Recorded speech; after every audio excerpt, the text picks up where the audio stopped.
You roll in, you've got Chikuchi, you've got Swarm, and you can go for kills a bit better than a Bristleback. So I want to say it's going to be a Weaver mid with Slaughter. But isn't it Weaver? I mean, just that is just. I don't think I've seen a game recently at all where a team has wanted to run Weaver in the mid lane. It's not amazing. It's not terrible. It's kind of like the same idea of running Jug mid. Like Jug's typically in the safe lane, he doesn't need a huge amount of farm. You can put him mid, give him a bit more levels, and then have him run around a bit. Jug, I'd say Jug obviously fits mid a bit better because he pushes up the lane with one blade period, and then he can grab the runes and rotate. Whereas Weaver, you can Chikuchi the runes and get them fast, but you don't span out the lane quite as well as the Juggernaut does. So it's definitely not his standard mid hero. If indeed it is going mid, it looks like it's going to be Nana, so they're going to swap up the roles a bit. Put Nana mid on the Bristle, Weaver in the safe lane, so Ajit and Nana. They've always had this kind of flexibility between these two players, sometimes mid, sometimes carry. Kangaroo could be in trouble here. DC, they saw him come down, they got the ward out, and they saw the movements, they got the telekinesis and the initial stun. Got the damage to bring him down, so try and come through, but Weehaw ready and waiting, surprise he says, as he's there with the Blade Fury, and first blood to DC's mid. That's a great way for the Jug to start. Of course, with 40 seconds left to go, they'll have the Blade Fury back up for that defense, and almost certainly hit the bounty rune as well at DC for the Jug. That's a nice start. It's nifty. They may get the D ward as well. Haven't seen no sentry ward being placed just yet. No, they missed the first one. So first Radiant sentry missed. Doesn't look like they're going to plant the second one just yet. But either way, DC with the first blood on the mid lane is big. So he gets out, magic stick, it's out. The stick again, that's perfect. Probably. And yeah, should have no trouble at all, indeed, in picking up this rune as well. But as you said, the lanes to watch here from WG. Mid lane Bristle, indeed, as you said, the safe lane. We were switching on the roster we saw in terms of what they played in game one, trying something a little bit different. And then, so this mid lane matchup, Juggernaut versus Bristleback. How's it going to go, do you think? He's probably better for the Jug now. He's got a stick, he's got a first blood advantage. Real selfless Wee, only taking one tango from his support, sort of a nice guy. But yeah, this should be a matchup which he does just fine in with the stick. But Bristle, of course, is a hero that kind of gets scary once he has that level 5 to 7 stage, gets an item like a Treads or an early Vanguard.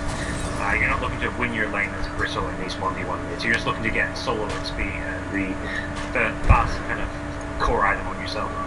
Top lane is one move. Getting aggressive there onto the supports of WG and X Nova. Takes a fair bit of a punch from this Nyx. There's nothing Koa can do to own the Nyx with Stout, Tango, Salve, and Mango. This Nyx is more than the right here. And he's got the TP scroll, so if they really dive in hard and commit a ton of spells and whatnot, you can just TP on them. But down bottom, trying to make a bit of a movement. The Crusher and Kangaroo are holding Misery back, but they're actually not interested in the Slaughter. They're saying if they can get the ES. Saxa to commit for a grab there.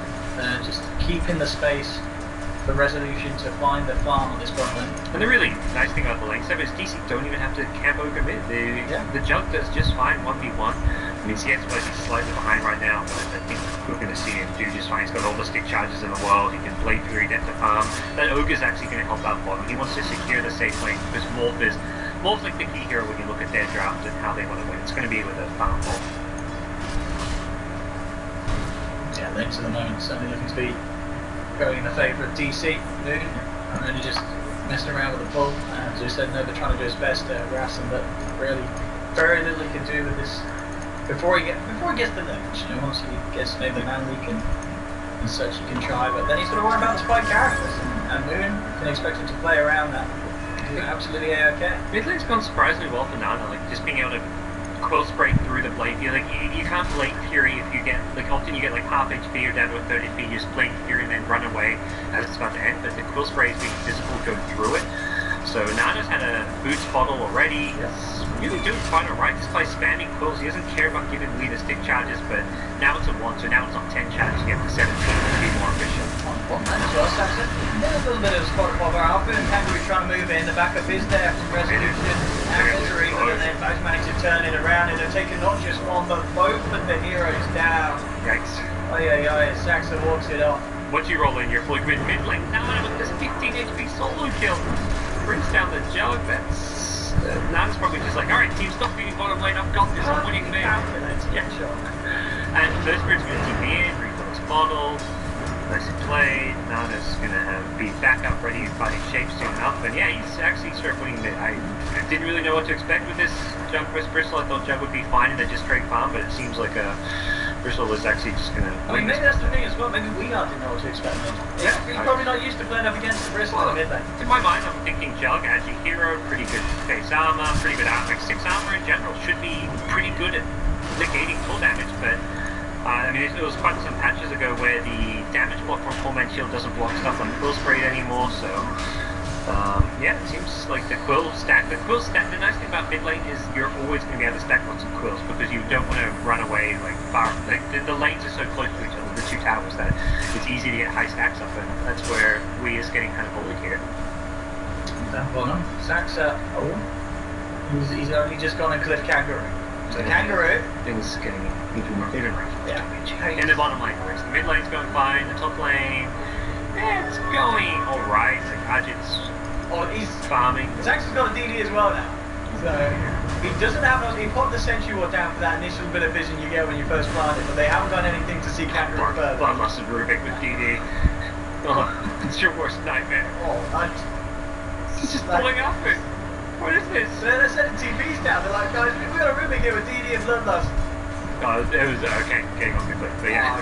Oh, he's back. He pulled it. That was a bloodlusted Rubik. Still there. Oh, it's all too much here for WG. They're only going to lose both of the heroes. It's another 2 kills for Rezo.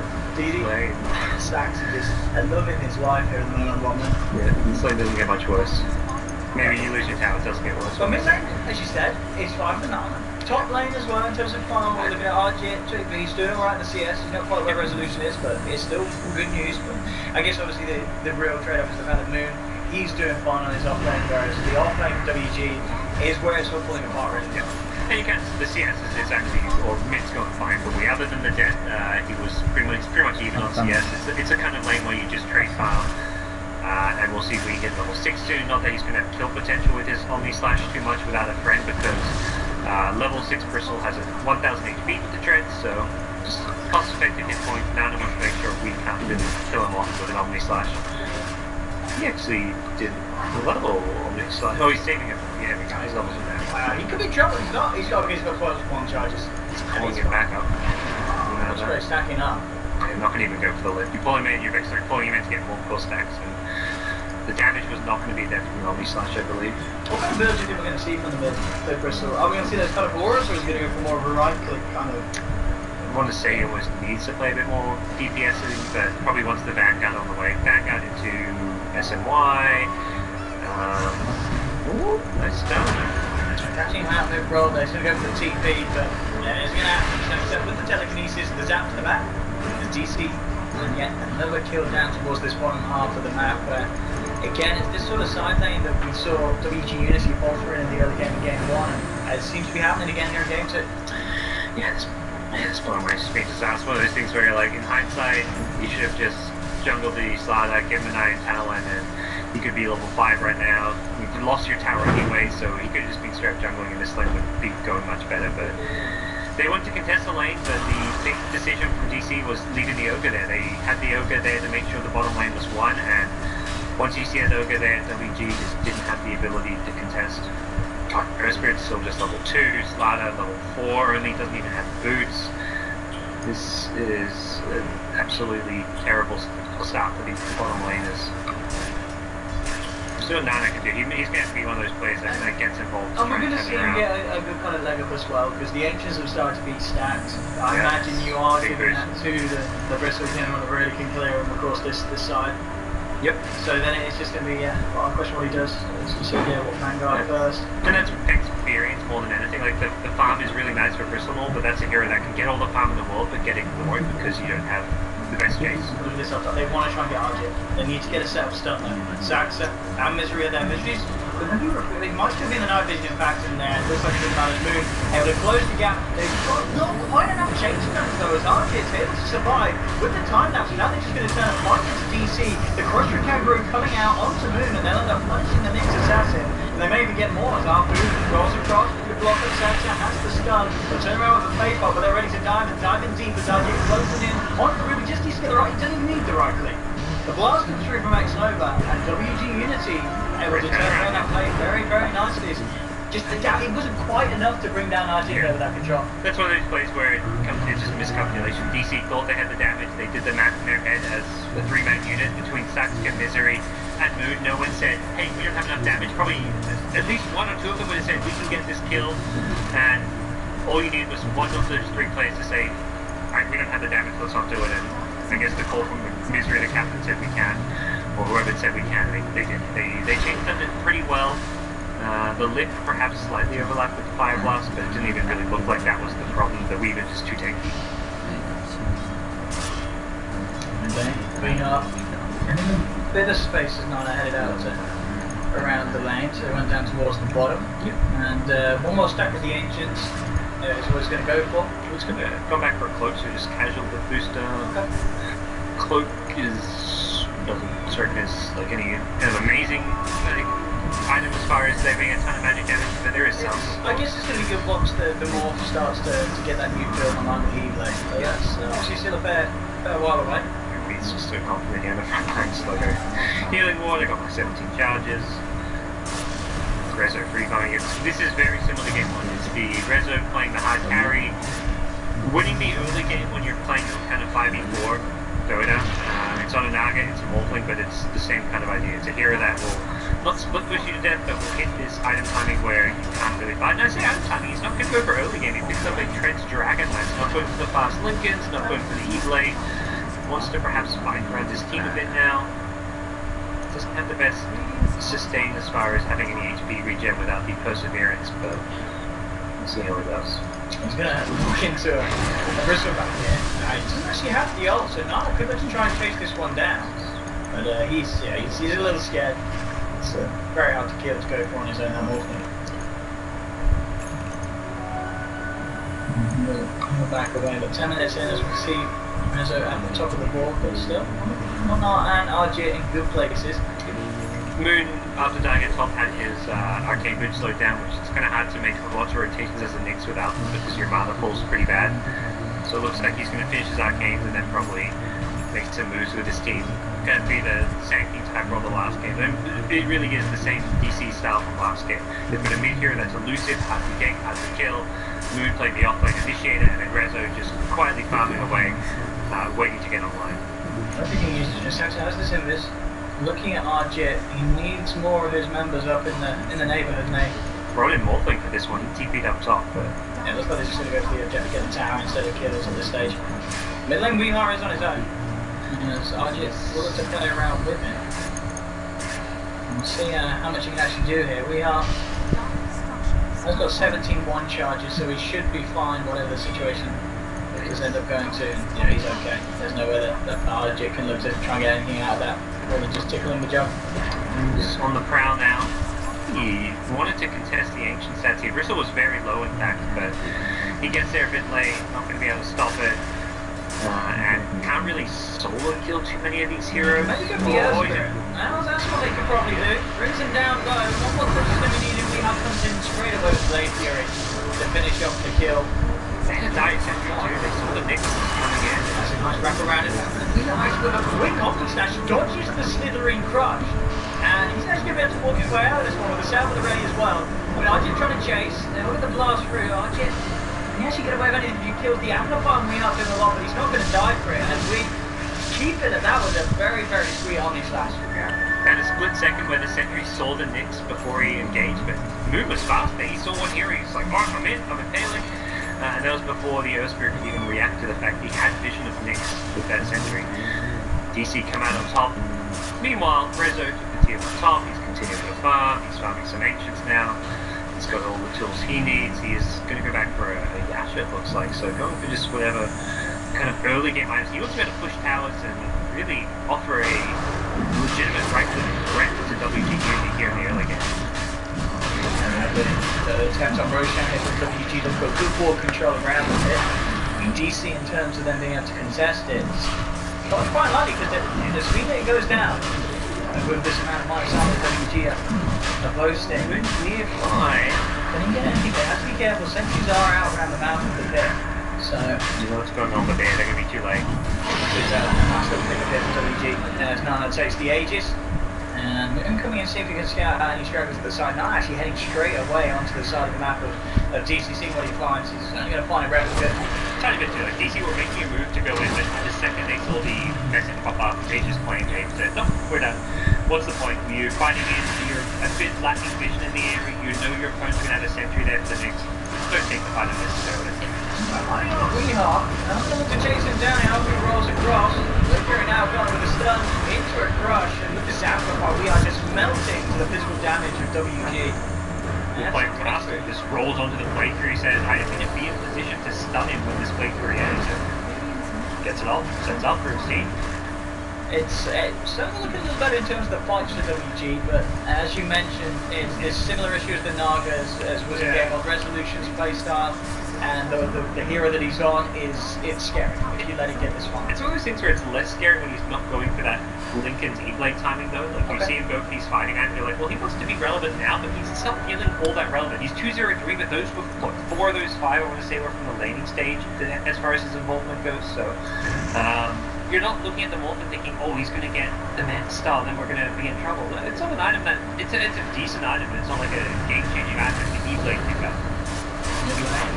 Jump in, obviously getting on his side to the face there as he attempts some sort of a roll in, but quick reaction from DC is cut down on the spirit. A little bit of a strange play there from Junior. We're trying to commit for a fight that close to the tier 1. I guess just didn't quite expect that to be that much of a backup there.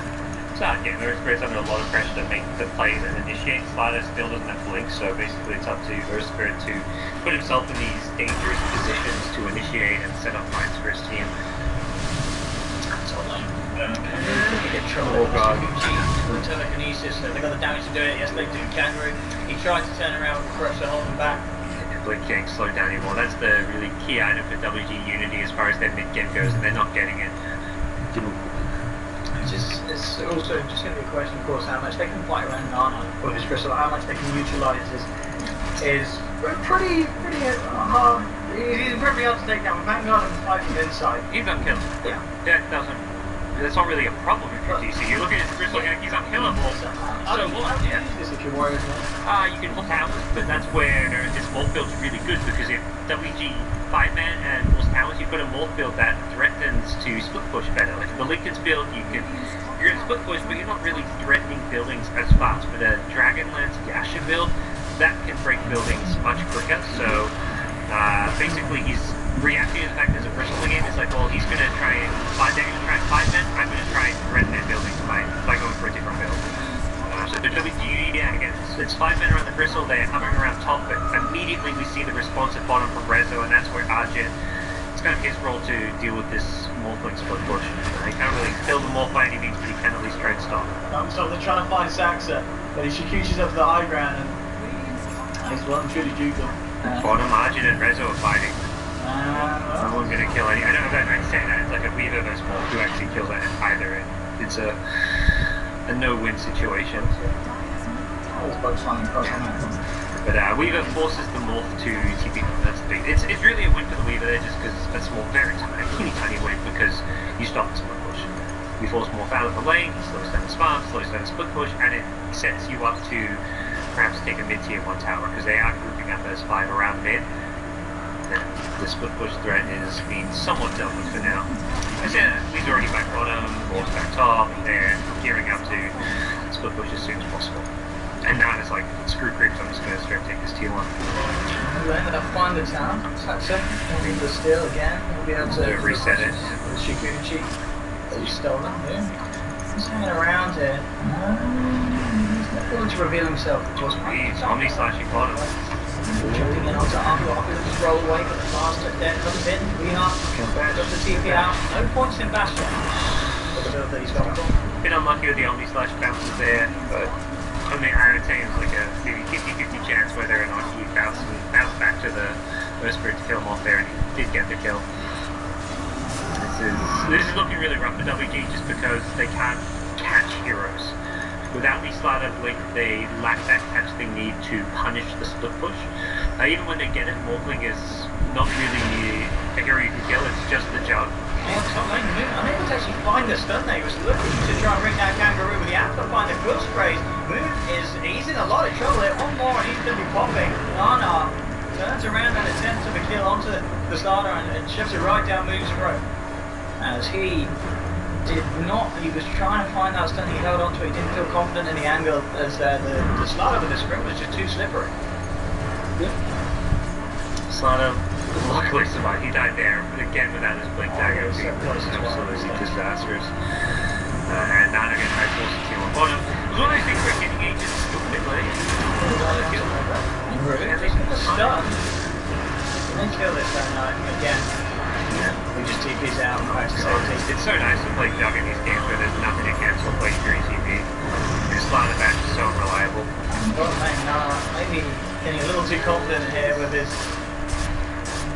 well, dick and he's gone. Yeah. They couldn't really get anything out of the Aegis because it's on a bristle, so it's like already, with or without the bristle, having an Aegis, they're already going to ignore him, at least ignore the 5-man around the bristle, and you give an Aegis to the bristle for the 5-man, well, even more so. I mean, DC's ignoring you with or without it. They go for the bristle there because it's 4v1, but when WG a 5-man around bristle, that's when DC split push the other 2 lanes, so it felt like WG Uni get no value out of the Aegis. It expired without anything happening off of it. They got the T1 mid, that was really it. So I'm making a to Rezo, but of course now the Mansa style done, it's very hard for Arbu to get anything done against this man. Resolution just zips in, gets the tower as well on the way out. Easy. He's having an incredibly textbook game here. He's at 3-0-4. He's not been fighting, but that's not necessarily what he's needed to do. It's just the split push, the finding these towers, finding this farm, and it is looking like a very, very, very, very good place for DC to be in with this small team. WG, they have this kind of team fight, but it's hard to utilize against the way that the rest is playing.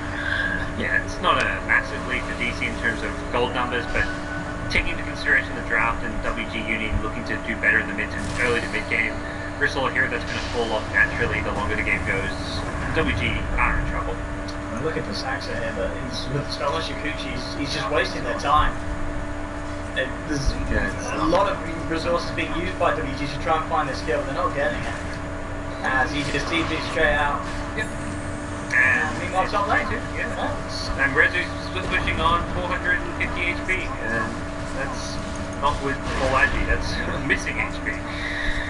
So they'll trade for a tier 1 bottom, but realistically, every time there's these strengths happening, DC are getting the better end of the exchanges. Nara with this build, trying to transcend into some sort of punch as he is working on the Sanji Nasher. It's going to be the next thing around the corner for him. But it's just the itemization from DC as well, getting scarier and scarier until the Manta starts to keep a Weeheart. He's now got a Shadow Blade, an interesting pickup on the Jug, but I guess with this, it's just what he's going to look for those backliners to quickly jump down and at the start of the fight try and take down and control the Earthscript before they get a jump onto him. See if WG can get the sort of jump that they need, because they're moving down the mid lane. Misery, they're alongside Saxon, but against Saxon, Stolar's future going to be incredibly difficult. Now, good run from Kangaroo. Catches both out. They should be able to get both of these kills in WG and that. Exactly what they need. Plays like this, setting up for 2 tasty kills. Kangaroo. They're curious to at least get the tier 2 made because no split push threat yet at top or bottom. But as soon as you see those 2 kills happen, Rezo makes the move towards that top lane, recognizing that he needs to threaten the high ground at top of the tier 3 to help delay the push at mid. Trying to deter a high ground attempt from WG, but WG usually seems to be ahead of the game. They are fast enough in this mid lane that they could theoretically force a high ground. They've got good pressure. They push very slow without a deso, but it's one of those things where you get so few opportunities to push without the threat to split push, and that split push is coming too slow that you probably feel like you can go for this here. And then they need to as well. They jump immediately in onto moves to be bombed. He's got no buyback. This is the place that they need, because obviously with the Shadow Lane into Silk Race build that Weehar's going for, once that Silk Race is out, Nana's game it's sort of ruined. If you get the touch on the Bristle, he's going to melt very, very quickly. It's WG getting that good kill, a lot of pressure onto the tier 3. More split push will slow down now that Slana's TP back, and I think the call is to full retreat here, but Wee's chasing with the Shadow Blade and for a back of mid. The Omnistar jumping in the play period follow-up. Nana could be in Truffle finally drops. It's not the only one that we are going to take down as well in that play. Oh, good crush, potential turnaround, the amplifier. How can you actually find anything to return? That's the question. No, they can't. Saxa with a quick fade falls to back on. Oslada indeed. Resolution. He is playing a solid game here, really. Yeah. The Slada teaming back to stop the whole split push, but they got recalled in. They thought Morph was out. It was probably the Slada saying like, okay, Morph isn't split push anymore. We're good. But then he stuck around. And they can't get, he's got Mante, so he's fine. They can chase him, but yeah, he's got too much HP. There's no way they can him, and his illusions almost killing Alpha as well. They won't, but it's kind of... Oh dear. I mean, Resolution has had two great games here, and this game, it's certainly there's been more kind of positives for WG in game one now, but the overall image is very much that DC are on their way to victory here. Yeah, DC will get themselves an Aegis now. They finished the Guardian Wolfling. Oh my goodness, 24 minutes in. Yeah, it's true. That was a really like a signs of life from WG when they went for the high ground push, but it was a really good job capitalizing on the fact, okay, they got those 2 kills. You can see what they can make happen with the Slaughter Blink, but the Slaughter Blink came very late this game, and that's really been the biggest hindrance for WG Unity to execute their overall game plan. And it was such a great timing to find those kills because they were almost able to go high ground without the split push kicking in, but Resolution split push pushed faster than 5 WG heroes pushed. And that's done now for Wheeler. He's got the silver edge. So Nana has to be so careful about taking that first touch in the fight, otherwise he's going to benefit from that already. Initiating Resolution with the follow-up first, bringing down the Earth Spirit. I know he's in the centre of it all as well. They're going to try and drain Resolution mana, but it's not going to work, and there's VR comes in, chops down the Bristle, immediate buyback from Nana. It's a stolen hand damage too, that did a huge amount of physical loss to Nana because of that. He shoved him with the crush. We'll play with his life. That's not going to achieve too much. Yes, this could all fall apart. We've got another silver edge. Ooh, Nana has to be careful. He really doesn't want to save that touch from the blade with the Juggernaut. Yeah. The push is taken out for DC, and also we saw, Resolution was able to take Grax on his own on top. The full 5-man push it's going to be even quicker. What can WG do to stop it? Oh, it's silver edge. Slash as well, and he's survived with this spring, and he only slashed the guns. And it looks like Nana will manage to survive through this. Keep the team alive. 10 seconds in the start will be back up, so WG with a good hold to start with. DC, they've got VR Resolution back on towards the tier 3. Roll in, immediate stun and go to the character. We did. He was not from nowhere to it. I was rolling into ulti, but then I was like, oh no, it's just rolling in. Half down, that is a dive back on the Bristol back. It looks like DC should be on the verge of taking game 2, and indeed they do. On D2 to play 26 minutes in, again, another quick game in this series between DC and Oregon Unity. It really just was that DC, they were the better team. It just, absolutely. Clear as day there in that one, and WG just... It wasn't quite there, and it's just an interesting group. You know, the fact that this team, WG, they're just down wings, not them now. But then DC knocked down WG Unity with incredible power. DC win their group without having to face wings. They probably came into this group like, we've got wings. Yeah. They had LGD FY, which they're like, that's the tough